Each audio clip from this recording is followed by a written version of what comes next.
Notre-Dame flotte près de la place Piton. Près de 100 couples membres des équipes se rencontrent aujourd'hui et veulent en même temps faire rayonner dans le monde l'efficacité de leur esprit chrétien. Quiconque se déclarera pour moi devant les hommes, moi aussi je me déclarerai pour lui devant mon Père qui est aux cieux. Telle est la parole de l'Évangile choisie comme thème de la journée. Les équipes Notre-Dame sont de petits groupes de 4 à 6 couples qui se rencontrent une fois par mois pour partager le repas, prier, s'écouter, partager joie et peine et étudier un thème. Aujourd'hui à Fribourg, tout est un peu plus grand, à commencer par le repas. Le partage commence ici. C'est un pique-nique qui vous met l'eau à la bouche. Dans les équipes Notre-Dame, l'échange a une très grande importance. Voilà qui fait avancer. C'est l'union qui fait la force, donc aussi la diversité dans le cadre de l'équipe. C'est-à-dire que les gens qui nous écoutent sont des gens qui ne vivent pas notre quotidien.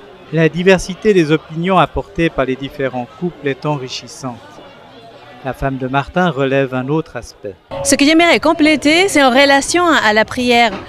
Quand on revient à la maison, on se sent vraiment unis par les autres couples. Et cela se répercute aussi un mois après. On peut le voir qu'il y a pas mal de choses qui se sont améliorées dans notre vie. Alors on peut en conseiller les équipes de Notre-Dame. Aujourd'hui est prévu un moment particulièrement solennel. Les responsables régionaux Anne-Elisabeth et Marco Cataneo passent la flamme à leurs successeurs. Et s'il faut des responsables pour la liaison dans les équipes Notre-Dame, cela est d'abord un service. Comme un guide de montagne est au service de ses clients. Ils s'engagent aussi à porter le mouvement dans leurs prières. Anne-Elisabeth et Marco se souviennent avec bonheur des 4 ans vécus en tant que responsables. Les rencontres avec les autres couples, ça me plaît. Et puis, ils vivent la même chose comme nous, on peut partager aussi sur la foi, sur l'éducation. Et ce qui me plaît spécialement, c'est le devoir de s'asseoir. Mais pour moi, c'est le désir de s'asseoir. C'est à ce moment-là que mon mari, il m'écoute vraiment bien. Alors là, je suis entièrement d'accord avec ce que tu dis. Et je rajouterais que j'ai découvert, en faisant le devoir de s'asseoir, en faisant les rencontres et tout ça, une femme exceptionnelle qui sait vraiment faire de belles choses. Les couples membres des équipes Notre-Dame sont unanimes.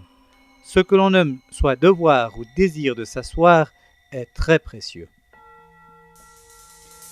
Souvent, le couple place ce moment sous l'inspiration d'un texte biblique. Ils se souviennent alors des qualités et particularités